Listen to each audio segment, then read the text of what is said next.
જેને ઘણા દિવસથી માત્ર ભાનુશાલી સમાજને નહીં પરંતુ ઓધો ભક્ત સમુદાય આતુરતાથી રાહ જોઈ રહ્યો હતો તેવા સમાજવાડીના ઉદ્ઘાટન અને લોકાર્પણના કાર્યક્રમોના પ્રેરણાસ્ત્રોત સંત હરિદાસજી મહારાજની નિશ્રામાં અને આશીર્વચનો સાથે ધરમપુરના ભાગવતાચાર્ય શરદ વ્યાસની સમૂહ શ્રીમદ ભાગવત કથા જ્ઞાન યજ્ઞ કથાનો દીપ પ્રાગટ્ય સાથે પ્રારંભ થયો હતો।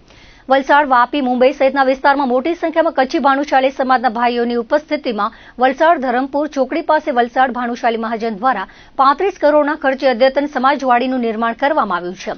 આ કથા વૈકુંઠધામ ધરમપુર ચોકડી ખાતે આગામી 25 માર્ચ સુધી યોજાશે। કથા દરમિયાન વિવિધ પ્રસંગોની ઉજવણી કરવામાં આવશે।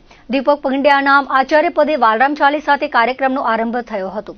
પોથી યાત્રામાં ધર્મપ્રેમી ભાઈઓ અને બહેનો જોડાયા હતા। પોથી યાત્રા બાદ હરિદાસજી મહારાજ સહિત સંતો, મહંતો અને મહાનુભાવોના હસ્તે દીપ પ્રાગટ્ય કરી કથાનો પ્રારંભ થયો હતો। ઓધો ભુવન નામકરણ પામેલ સમાજવાડીનું 22મી માર્ચે ભગવાન શ્રી મહાયજ્ઞ સાથે શરૂ થનારા વાલરામજીના પાદુકા પૂજન અને કાર્યક્રમમાં સંત હરિદાસજી મહારાજ તેમજ મુખ્યમંત્રી ભૂપેન્દ્ર પટેલના હસ્તે લોકાર્પણ કરાશે।